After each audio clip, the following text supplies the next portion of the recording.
بسم اللہ الرحمن الرحیم۔ کتاب نے اللہ کے ولیوں کا تعارف کروایا ہے، سکھایا ہے اللہ کے ولیوں سے کیسے محبت کرنی ہے۔ ہمارا مقدمہ یہ ہے، ہماری دعوت یہ ہے میرے بھائیوں، ذرا تعصب کی عینت اتار کر ہماری دعوت کو سمجھو۔ ہم کہتے ہیں ولیوں سے محبت کرو، لازمی، فرض، ضروری ہے، ایمان کا حصہ ہے۔ ولیوں کے ساتھ دشمنی آپ کو ایمان سے خارج کر سکتی ہے، اسلام سے خارج کر سکتی ہے، لیکن محبت کیسے کرنی ہے جیسے اس قرآن نے کہا ہے۔ لائق کے سر تکریم عزیز ساتھیوں، بھائیوں، سابقہ خطبۃ الجمعۃ المبارک کے اندر ہم نے ایک بات سمجھانے کی کوشش کی تھی۔ اس دنیا کے اندر اختیارات کا اصل مالک اللہ رب العالمین کی ذات ہے۔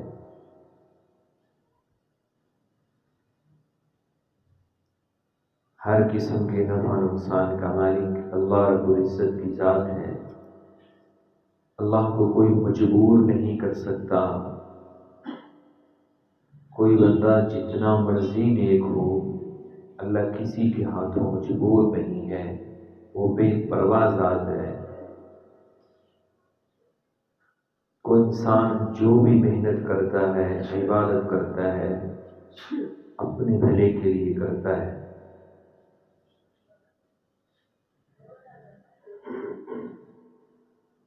اسی موضوع کو ذرا تھوڑا اور تفصیل کے ساتھ میں آج کے خطبہ کے اندر بیان کروں گا کہ اسباب کو اختیار کرنا، وسائل کو اختیار کرنا، کیا یہ بھی شرک ہے؟ کیونکہ بعض لوگ یہ اعتراض ہمارے کچھ بھائی اٹھاتے ہیں کہ جب اللہ ہر چیز کا مالک ہے، ہر کام اللہ ہی کرنے والا ہے،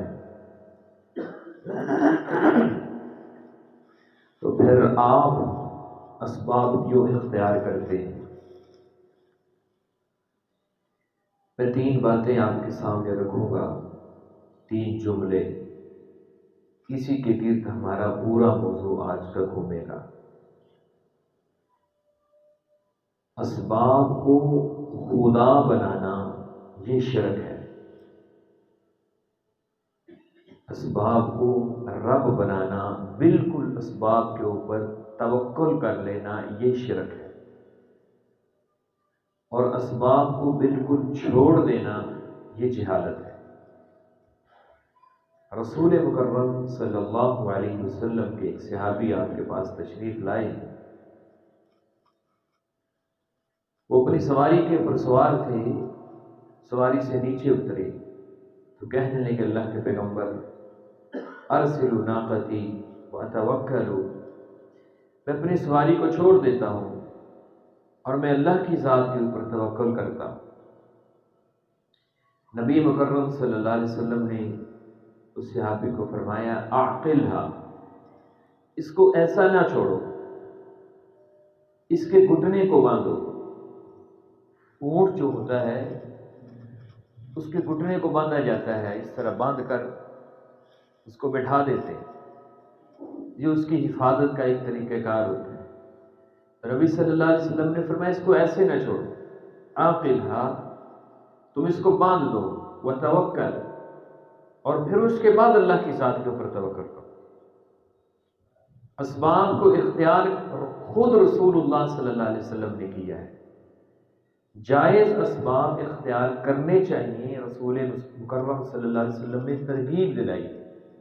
خود قرآن مجید کے اندر اللہ رب العزت نے فرمایا فَامْشُوا فِي مَنَاكِبِهَا، اللہ کی زمین کے اوپر پھیل جاؤ، وَكُلُوا مِن رِزْقِهِ، اس کے رزق کو کھاؤ۔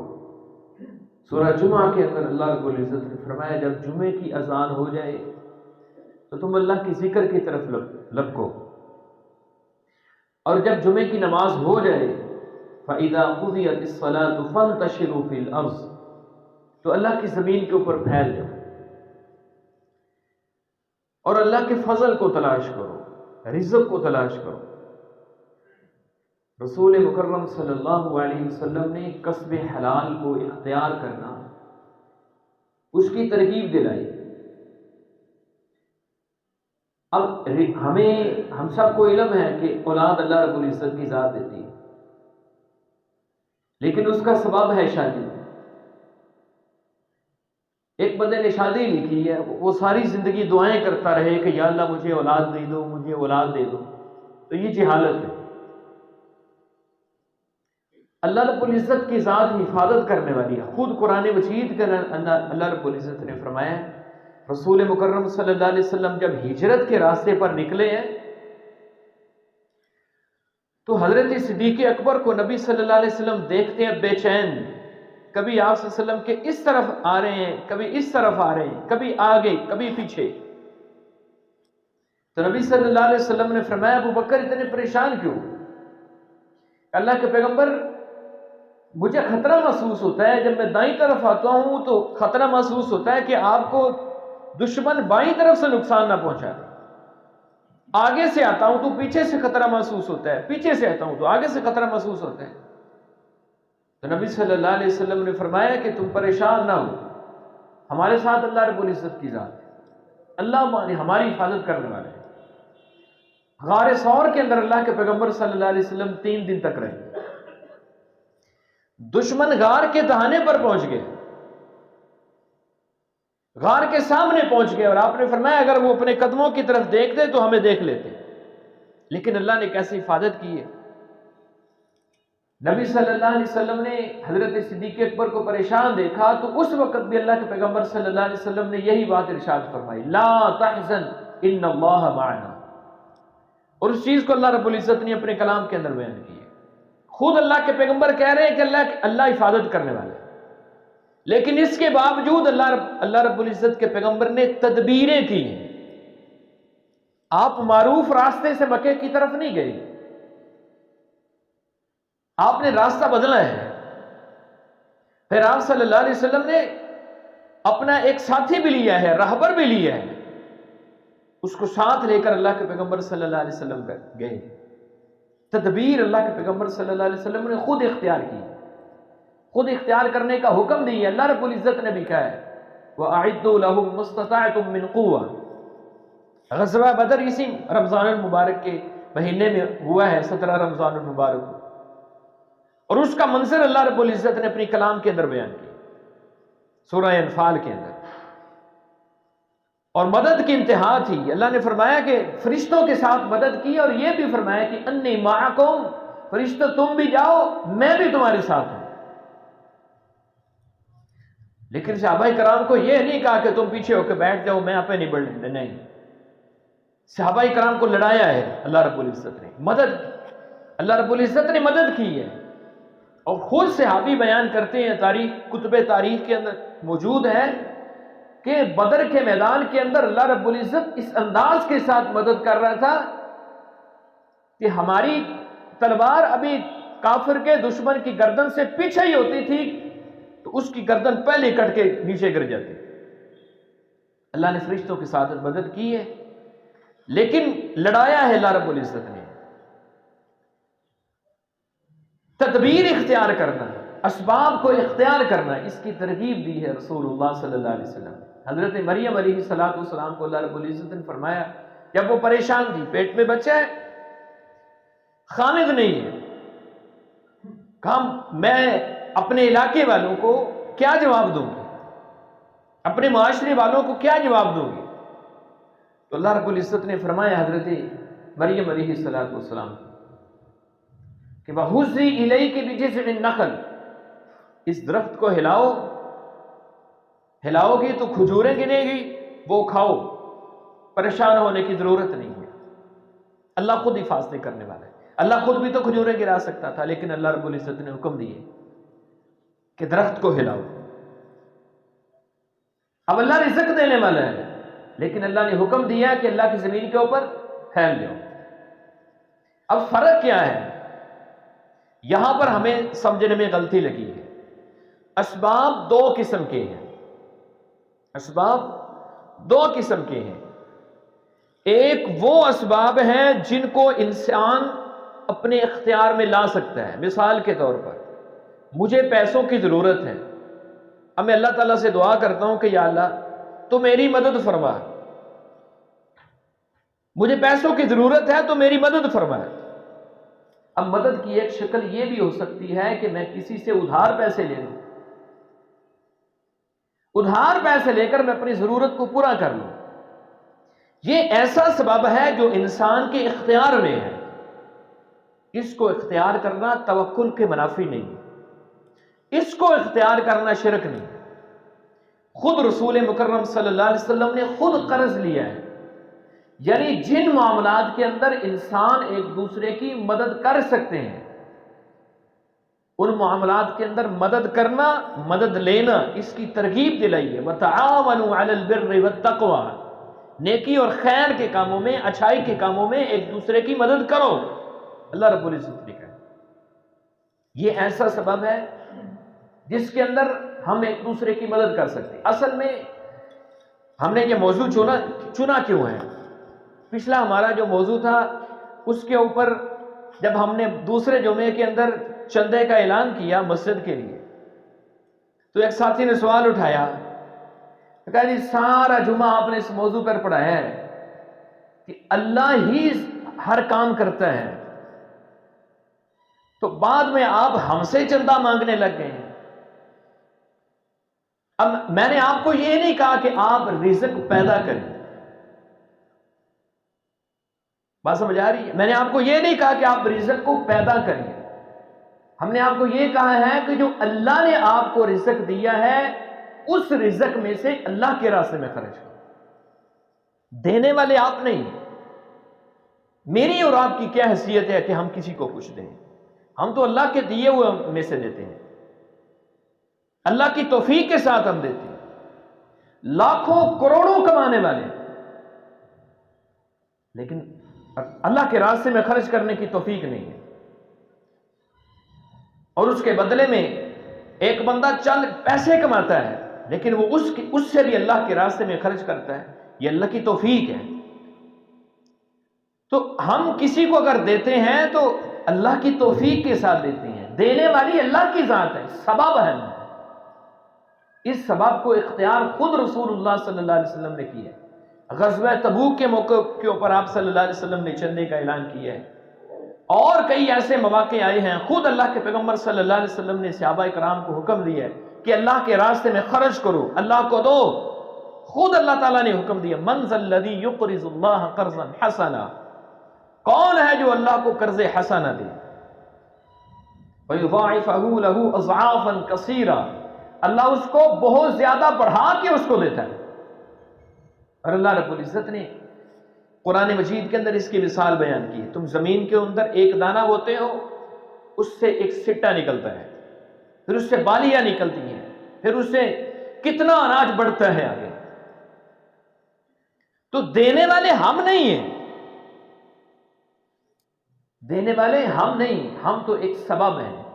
اس کو اختیار کرنے کا خود رسول مکرم صلی اللہ علیہ وسلم نے حکم دیا.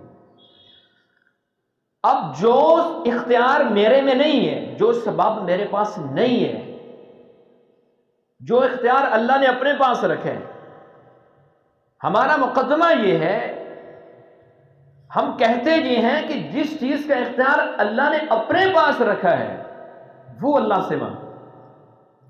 میں کسی سے اولاد نہیں مانگ سکتا. کیوں؟ للہ ملک السماوات والارض یہب لمن یشاء اناثا ویہب لمن یشاء الذکور. یہ تو اللہ کے اختیار میں ہے. اللہ کسی کو بیٹیاں دے، اللہ کسی کو بیٹے دے. یہ تو اللہ تعالیٰ کے اختیار میں ہے. ہم میں سے بعض لوگوں نے صرف اسباب کے اوپر اسباب کے محتاج ہو کر رہ گئے.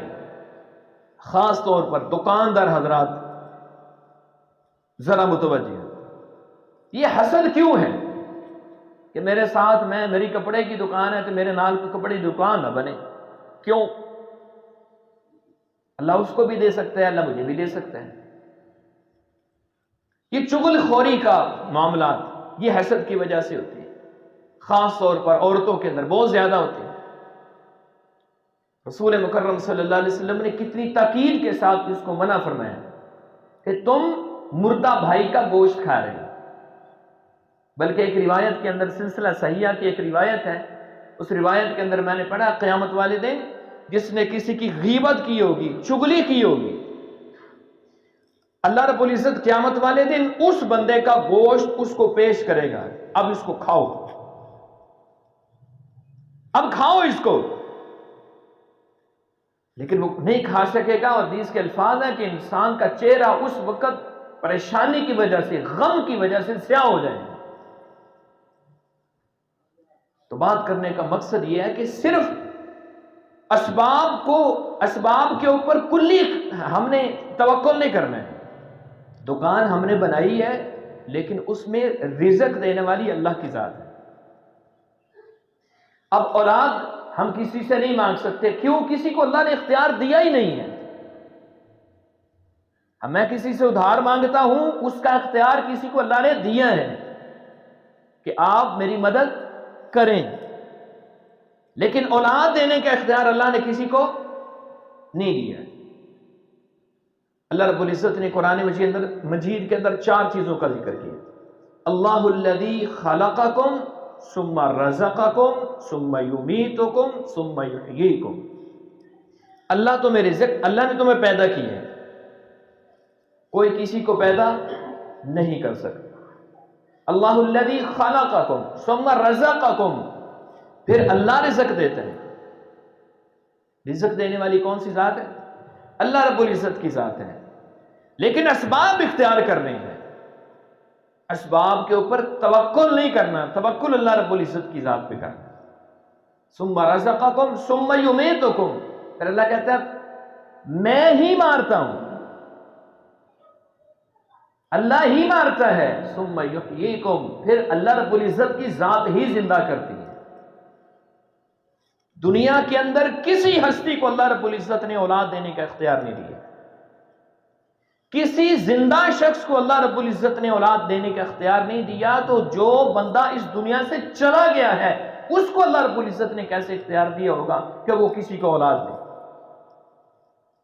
ہاں، وسائل کو اختیار کرنا ہے۔ وسائل میں سے ایک وسیلہ یہ بھی ہے، خود اللہ رب العزت نے اس کا حکم دیا ہے، وَلِلَّهِ الْأَسْمَاءُ الْحُسْنَى فَادْعُوهُ بِهَا۔ تم اللہ سے کچھ لینا چاہتے ہو، سبب اختیار کرنا چاہتے ہو، ان میں سے ایک سبب یہ بھی ہے کہ آپ اللہ کے سامنے جب ہاتھ اٹھائیں، اللہ کو اللہ کے ناموں کا وسیلہ دیں، اللہ کے ناموں کا وسیلہ دیں۔ فَادْعُوهُ بِهَا، اللہ رب العزت نے کہا اللہ کے ناموں کا وسیلہ ہے۔ اللہ کا نام رحمان ہے، اللہ کا نام رحیم ہے، ودود ہے، رزاق ہے، بے شمار اللہ کے نام ہے، اللہ کے ناموں کا وسیلہ ہے۔ یہ ایک سبب ہے جس کا اختیار کرنے کا مجھے اور آپ کو حکم دیے، کریں، کوئی نہیں روکے گا۔ اسی طرح آپ اپنے نیک اعمال کا وسیلہ دیں۔ صحیح البخاری کے اندر حدیث ہے، غار کے اندر 3 لوگ پھنسے ہوئے، انہوں نے اپنے اپنے نیک اعمال کا وسیلہ پیش کیا اللہ کے سامنے، حالانکہ اس سے پہلے پیغمبر بھی گزرے ہیں، اس سے پہلے اللہ کے ولی بھی گزرے ہیں، لیکن انہوں نے اپنے نیک اعمال کا وسیلہ دیا۔ اللہم ان کنت تعلم انی فعلت ذالک، نیک عمل پہلے اللہ کے سامنے پیش کیا، پھر کہنے لگے یا اللہ تو جانتا ہے میں نے یہ عمل ذالک ابتغاء وجہک، میں نے یہ عمل خالص تیری رضا کے لیے کیا، فاخرج عنا، تو ہمیں اس مصیبت سے نکال دے۔ اس وسیلے کو انہوں نے اختیار کیا ہے، اللہ رب العزت نے مشکل سے نکلنے کا راستہ دیا ہے۔ اپنے نیک اعمال کا وسیلہ اللہ کے سامنے پیش کریں۔ اور تیسری چیز، آپ کسی زندہ شخص سے دعا کریں، یہ بھی ایک سبب ہے، اس کو اختیار کیا ہے صحابہ کرام نے، رسول مکرم صلی اللہ علیہ وسلم نے، اللہ کے پیغمبر صلی اللہ علیہ وسلم ممبر کے اوپر کھڑے ہیں، آپ صلی اللہ علیہ وسلم خطبہ دے رہے ہیں، ایک صحابی پیچھے سے آئے، اللہ کے پیغمبر ہمارے جانور پیاسے مر رہے ہیں، قحط سالی ہے، اللہ سے دعا کریں اللہ بارش نازل کر دیں۔ اللہ کے پیغمبر صلی اللہ علیہ وسلم نے ہاتھ اٹھائے، دعا کی، خطبہ کے اندر ہی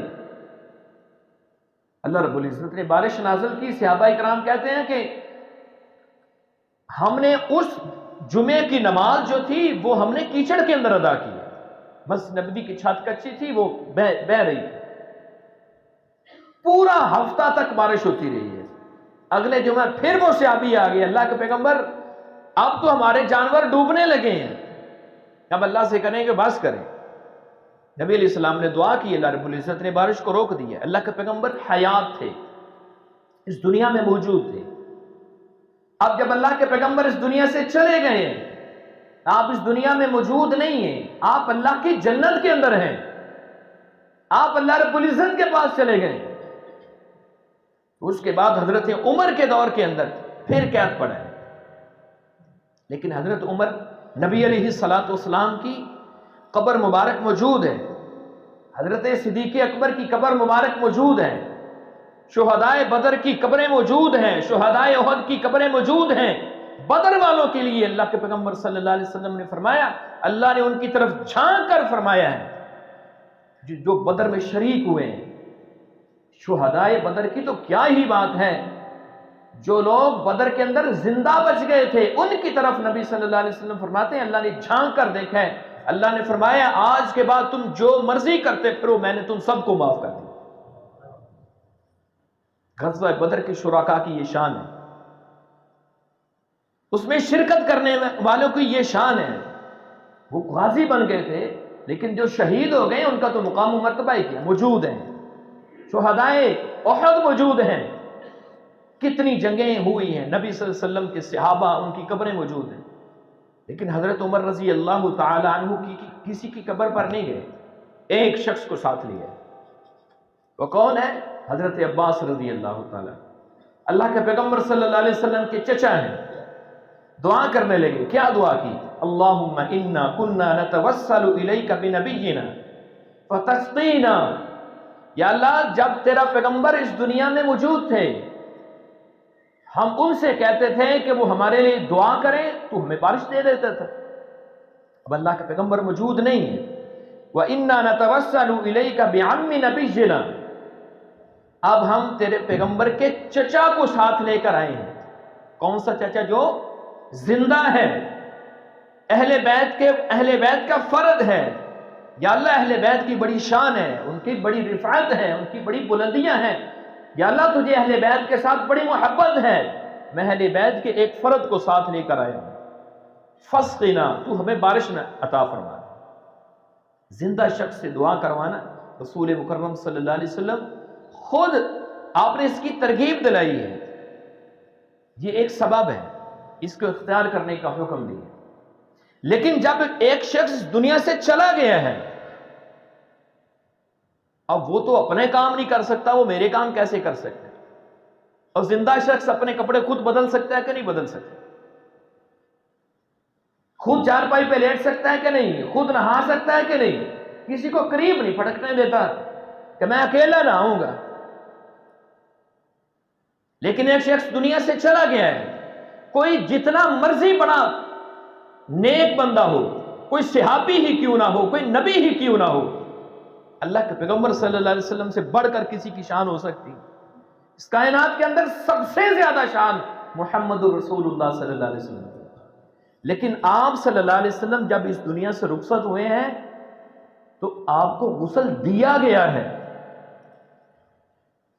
آپ کو غسل دیا گیا ہے، باوجود اس کے کہ آپ کی عزت اور آپ کی حیات کی اللہ رب العزت نے اس قدر حفاظت کی ہے کہ نبی صلی اللہ علیہ وسلم فرماتے ہیں جب بیت اللہ کی تعمیر ہو رہی تھی، میں چھوٹا بچہ تھا، میں نے تہمت باندھا ہوا تھا، بار بار مجھے تنگ کر رہا تھا، تو مجھے کہا گیا کہ آپ تہمت اتار کے رکھ دو، چھوٹے بچے ہو۔ میں نے جب تہمت اتارا فوری بے ہوش ہو گئے، فوری سطر کو ڈھانپا گیا۔ اللہ کے پیغمبر صلی اللہ علیہ وسلم کی حیا کی اس قدر اللہ رب العزت نے حفاظت کی۔ لیکن جب آپ صلی اللہ علیہ وسلم اس دنیا سے رخصت ہو گئے ہیں تو آپ کو نہلایا گیا ہے، آپ خود نہیں نہائے، آپ کو کفن پہنایا گیا ہے، آپ نے خود نہیں پہنا، آپ کو قبر مبارک میں دفن کیا گیا ہے۔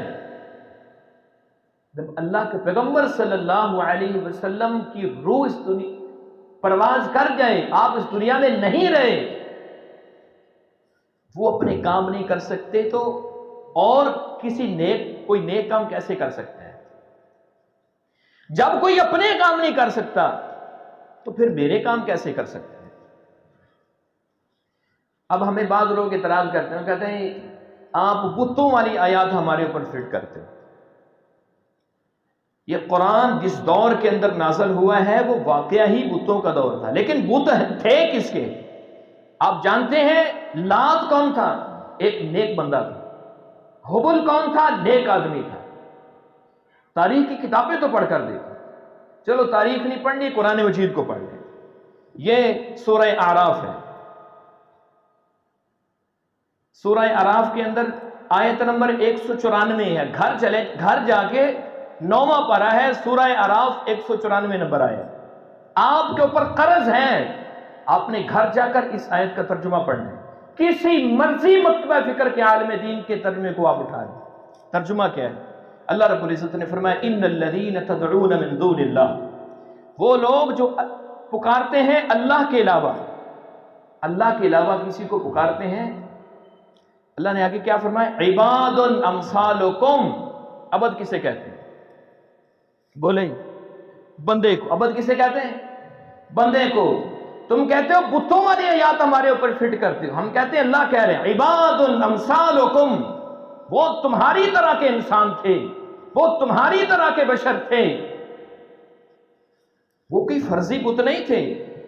نبی صلی اللہ علیہ وسلم نے جب ان بتوں کو وہاں سے اتارا ہے بیت اللہ کے اندر، سیرت کی کتابوں کے اندر لکھا ہوا ہے، فتح مکہ کے موقع پر آپ نے جب بتوں کو اتارا ہے تو ان میں ان ظالموں نے حضرت ابراہیم علیہ السلام کا بت بنا کر لٹکایا ہوا، حضرت اسماعیل علیہ السلام کا بت بنا کر لٹکایا ہوا۔ تو یہ جو لات، منات، عزا، حبل، یہ جو ان کے بت تھے، آپ ان کی تاریخ تو پڑھیں، یہ کون لوگ تھے؟ یہ کوئی فرضی بت نہیں تھے، یہ اس دور کے نیک لوگ تھے، اس دور کے نیک لوگ تھے۔ اچھا، ایک اعتراض اور ہوتا ہے، یہ آخری بات ہے، ایک اعتراض اور ہوتے ہیں، کہتے ہیں ہم ان کی عبادت نہیں کرتے، ہم تو ان کے وسیلے سے مانگتے ہیں، ان کے وسیلے سے اللہ کا قرب حاصل کرنا چاہتے ہیں۔ اب مشرکین کا جرم کیا تھا؟ اللہ رب العزت نے قرآن مجید کے اندر فرمایا ہے، قرآن مجید کے اندر ہی اللہ رب العزت نے فرمایا ہے، 23واں پارہ ہے، 23واں پارے کے اینڈ کے اوپر اللہ رب العزت نے فرمایا ہے، آخری پاؤ ہے، اے پیغمبر ان سے پوچھو کہ یہ جو ان بتوں کی عبادت کیوں کرتے ہیں، کیا اس کو رب مانتے ہیں؟ نہیں، وہ رب نہیں مانتے تھے۔ قرآن کہتا ہے، قرآن کہتا ہے، وہ کیا کہتے تھے؟ ما نعبدہم الا لیقربونا الی اللہ زلفا، وہ اس کو رب نہیں کہتے تھے، وہ کہتے تھے کہ یہ ہمیں اللہ کے قریب کرتے ہیں، اللہ کے قریب کرتے ہیں۔ آج کا مسلمان بھی کہتے ہیں کہ ہم بزرگوں کی قبروں کے اوپر اس لیے جاتے ہیں، چڑھاوے اس لیے چڑھاتے ہیں، دیگیں اس لیے کرتے ہیں، ذبح اس لیے کرتے ہیں کہ یہ ہمیں اللہ کے قریب کرتے ہیں۔ اور اللہ نے اپنے قرب کا ذریعہ کیا بنایا ہے؟ یہ اللہ نے اپنے قرب کا ذریعہ بنایا ہے۔ اس کو تو ہم ہاتھ نہیں لگاتے، اس کے تو ہم قریب نہیں جاتے، اس کو تو کبھی کھول کے پڑھا نہیں، اس کا ترجمہ تو کبھی سیکھا نہیں، اس نے عقیدہ کون سا دیا ہے، اس نے پیغمبر کا تعارف کیا کروایا ہے، اس کتاب نے اللہ کے ولیوں کا تعارف کروایا ہے، سکھایا ہے اللہ کے ولیوں سے کیسے محبت کرنی ہے۔ ہمارا مقدمہ یہ ہے، ہماری دعوت یہ ہے میرے بھائیوں، ذرا تعصب کی عینک اتار کر ہماری دعوت کو سمجھو۔ ہم کہتے ہیں ولیوں سے محبت کرو، لازمی، فرض، ضروری ہے، ایمان کا حصہ ہے۔ ولیوں کے ساتھ دشمنی آپ کو ایمان سے خارج کر سکتی ہے، اسلام سے خارج کر سکتی ہے، لیکن محبت کیسے کرنی ہے؟ جیسے اس قرآن نے کہا ہے، جیسے رسول اللہ صلی اللہ علیہ وسلم نے کہا ہے، ویسے اللہ کے ولیوں سے محبت کرنی ہے۔ یہ ہمارا دعویٰ ہے۔ تعصب کی عینک اتار کر، ٹھنڈے دل سے سوچ کر ہماری دعوت پہ غور کرنا، گھر میں جا کر خود قرآن مجید کو پڑھنا۔ یہ جو آیت میں نے آپ کے سامنے پیش کی ہے نا، 194 نمبر آیت، کسی بھی مکتبہ فکر کے عالم کا ترجمہ پڑھ لینا، اللہ مجھے اور آپ کو صحیح سمجھ عطا فرمائے۔ وآخر دعوانا بہترین صدقہ جاریہ حاصل کرنے کے لیے اس ویڈیو کو لائک، کمنٹ اور شیئر کرنا مت بھولیں۔